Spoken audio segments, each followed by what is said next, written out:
What is up, guys? Welcome back to yet again another video. If you guys are new here, I am Lockie, and today, as you guys may have saw in the title, we are working on my BMW E36. Now this is a new to me car. I'm still learning the platform, but today it decided to blow the slave cylinder. I ordered a new one, but that ended up coming over already damaged. The little sort of bleeder screw hole was already broken and wasn't really building pressure as I wanted to, so I'll have to send that one back. And yeah, so I ordered a second new one, and I'm really hoping that works today. So we're gonna go ahead and jack the car up and go ahead and start bleeding it so we can take it back to the shed and do a few other things that I wanted to do other than just the slave cylinder. So let's get to it.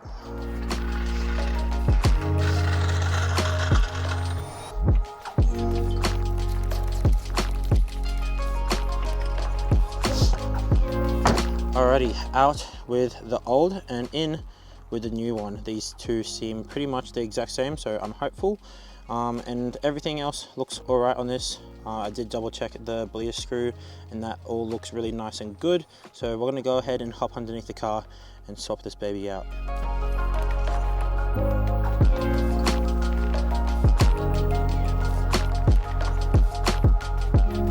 Alrighty. I'm gonna go ahead and just align this slave cylinder line. There we go, nice and tight. Should be good, ready to go back in. But we're gonna go ahead and bleed this slave cylinder by hand. Now we're gonna go ahead and just push manually this piston all the way to the end. And before we do that, we make sure that we loosen this bleeder screw so it just squeezes all the fluid out and all the bubbles. And then when it gets to the very end of the base, we'll go ahead and tighten this thing up. And yeah, loosen it, squeeze it all the way out like so, and then tighten it back up and let it go back out. So I'm gonna do that a few more times. 2,000 years later. Okay, so we've bled this thing a few more times now and there's no more bubbles. So I want to go ahead and throw this thing up inside the gearbox now. Now, obviously, this thing is going to have some pressure behind it because we've bled it. There we go. Just got it started. All right, let's go ahead, get this car back onto the ground and see if the pedal feels all right and actually disengages the clutch.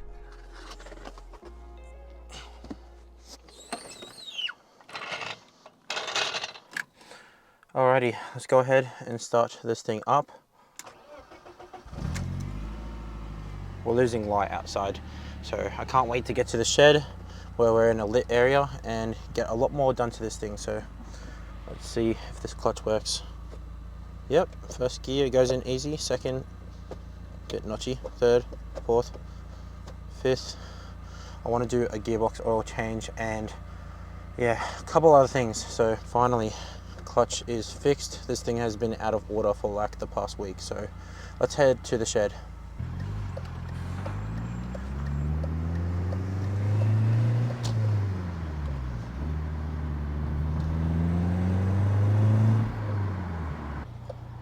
Well, seems to be doing all right. Just sort of losing a bit of pressure in the slave cylinder, so I have to pump the clutch a little bit to actually get into gear sometimes. But we'll limp it back to the shed at least and see how it goes.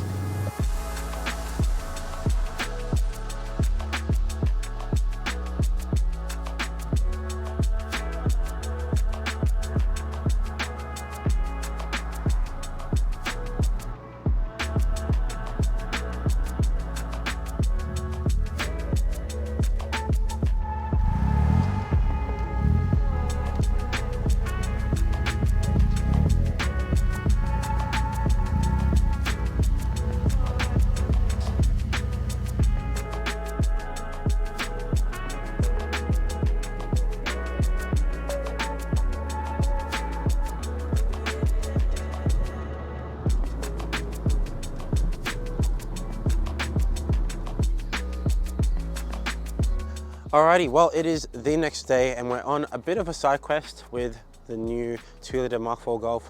Now I'm picking up a couple things at the depot down in Sydney because I had things shipped out for the E36, and then we'll head back home to the shed and finally get some work done on the E36. So let's get driving.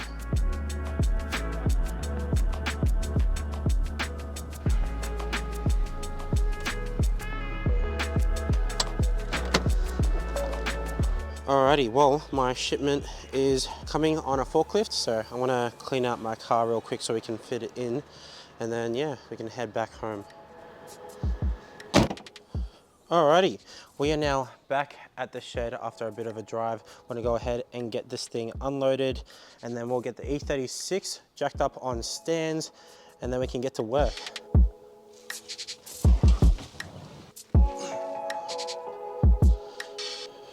Now, a few of you guys may have been wondering what we grabbed from the depot, and I'll show you.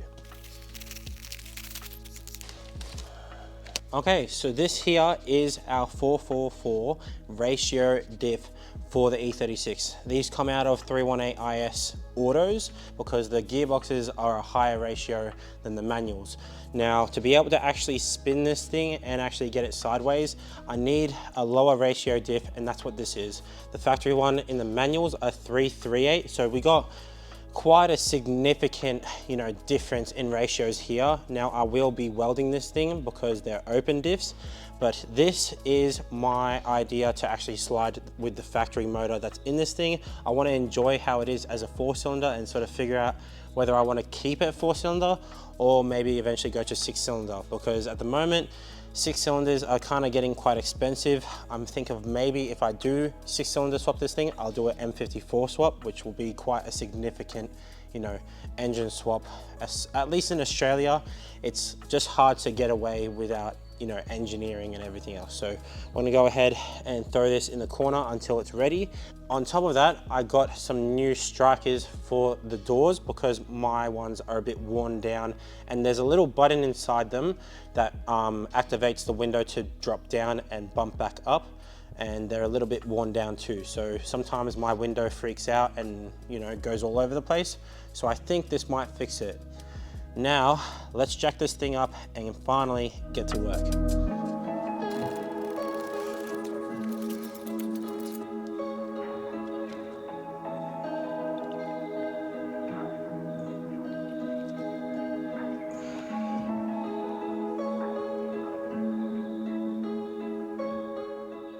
Okay, that's now bled.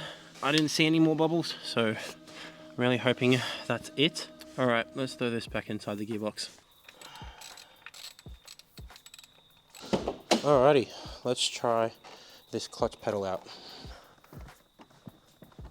Oh, that feels really good. A lot of pressure behind it. We're only really gonna know once we actually start this thing up and use it, but it feels pretty good to me. There's a decent amount of pressure behind it, even at the top, so I'd say that's pretty good.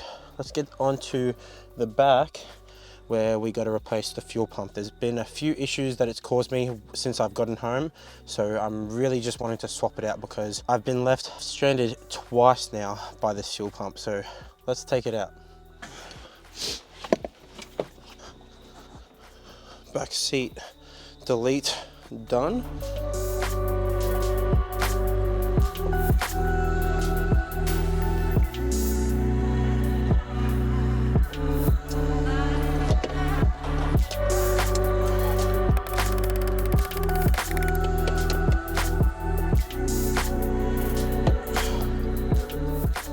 I have pretty much a full tank here.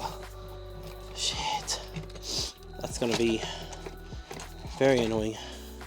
Okay, so this here is our old pump. The previous owner did replace the fuel pump itself, but the housing when installing the new one broke on the fuel level sender. So, I mean, this is 30-year-old plastic, so it was probably pretty fragile when he was installing the new one. So yeah, it wasn't actually communicating to my car, and I just had no reading of how much fuel was in my car. So that was pretty annoying. And then on top of that, this fuel pump actually slid out of the housing whilst I was driving a few times, so I had to budge it up with some zip ties so it wouldn't slide out on me again, because that was really annoying when it slid out and then unplugged itself. So yeah, we got a brand new one over here that will install. This is pretty much just a drop-in replacement. We'll probably swap out this filter with one of the other ones, and we will have to reuse the old O-ring, sadly, but you know, hopefully this actually fixes our gauge and we can actually read how much fuel is inside our car. So let's go ahead and throw this thing in. Alrighty, all seated. We're gonna go ahead and put everything back together. Alrighty, well, it is all back together. I'm gonna go ahead and test it out. Throw the keys in the ignition. I believe it's this one. There we go. Fuel level. Come on. Don't be shy. Maybe we need to start it up. Hold on a second. Throw it in neutral.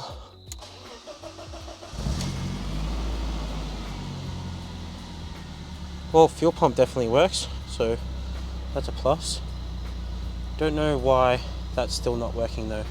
Alrighty, well, I don't know if I was watching it properly, but it seemed to have bumped up. It did it just then. It still says it's empty, but I think that's due to the angle of the car at the moment. So I think that is okay for now. I'll leave it until it's jacked back down on the ground and we'll figure it out again. But let's hop underneath the car and get on to the next thing.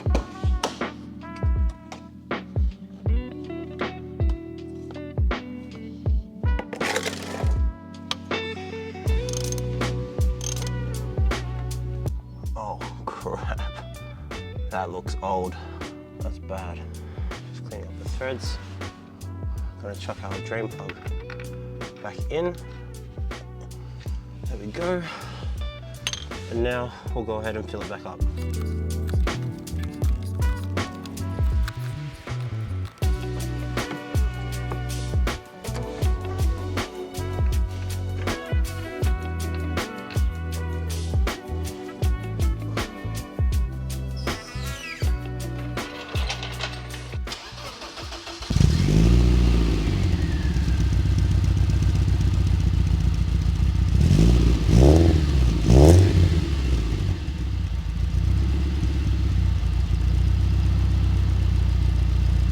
Fuel says it's still empty, which is weird, but we'll take it for a drive and see if the slave cylinder and how the gearbox feels.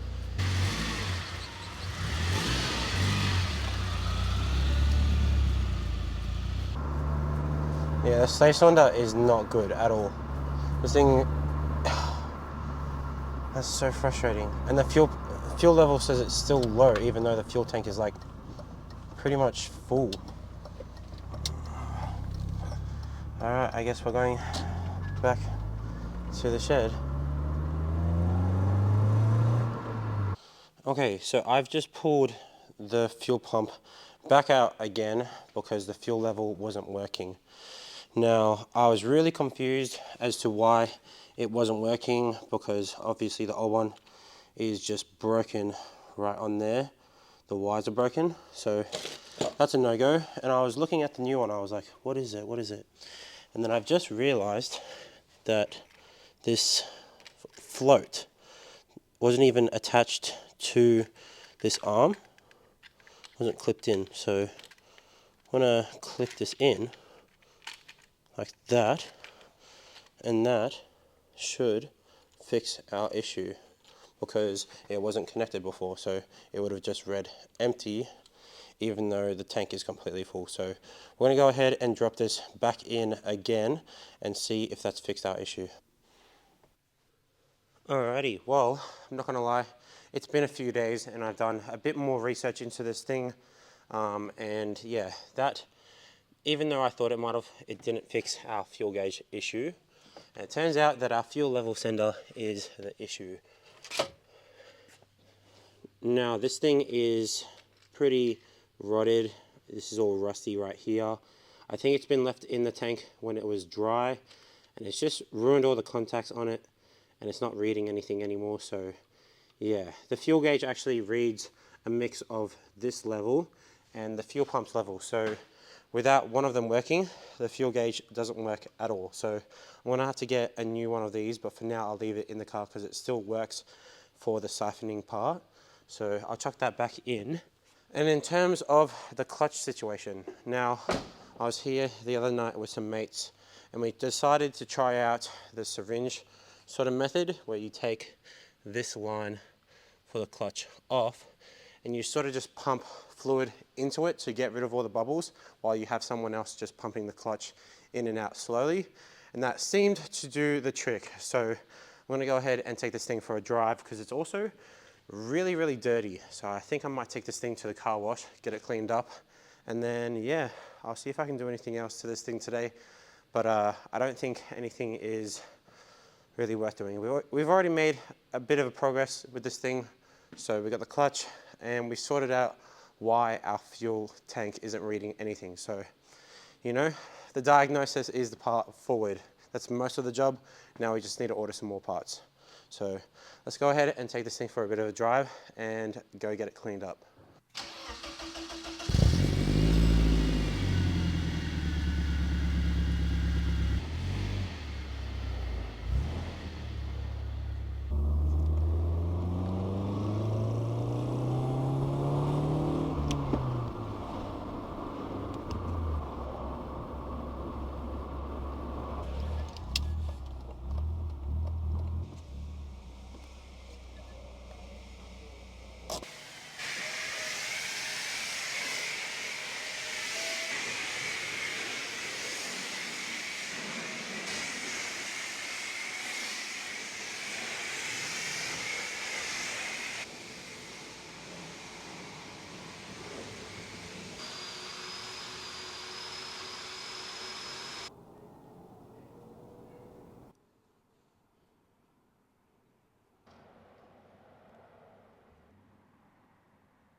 Well, I think we've made some serious progress with this car today. We didn't sort out that fuel sender issue. I will have to order a new one of those so then our gauge actually works.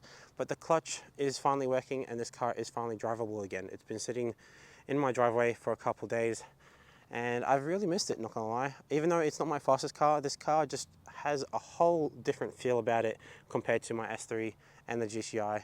Now the GCI will get done very, very soon. I'm still saving up for bags, and then once we sort that out, everything else will get done and that car will get hopefully done maybe around June at this point, because yeah, bags are not cheap. But yeah, I think we'll have as much fun with this car as possible. I want to make this, I actually haven't really spoken to you guys about the idea with this car. I really want to make this a good seat time car that's reliable. I can beat it, have as much fun as I want in it, and it just, you know, gives me as much laps as possible. I really want to learn to drift more. And I had the E46 before, which was just my daily, but I really fell in love with that car. But I always really wanted an E36. I think these cars look a whole lot better. But we all know the M54s that are in E46s are a lot better than the motors that are in these, at least for tuning and for parts. They're just everywhere, so much more accessible. And that's what I plan to do with this thing. I do want to put an M54 eventually into this thing. We need a 6-cylinder, but that's why for now we're gonna have as much fun with the 1.8. We got the diff and we'll sort out some reinforcements for the chassis, some coilovers, maybe the wheels, a couple other things, so then we can actually have some real fun in this thing going sideways. So yeah, if you guys want to see more of that or more content from this channel, make sure to subscribe down below if you haven't already and hit that notification button, because I know YouTube hasn't really been pushing my videos as of lately, which is really weird. But yeah, thank you guys so much for watching and I'll catch you guys in the next one. Peace.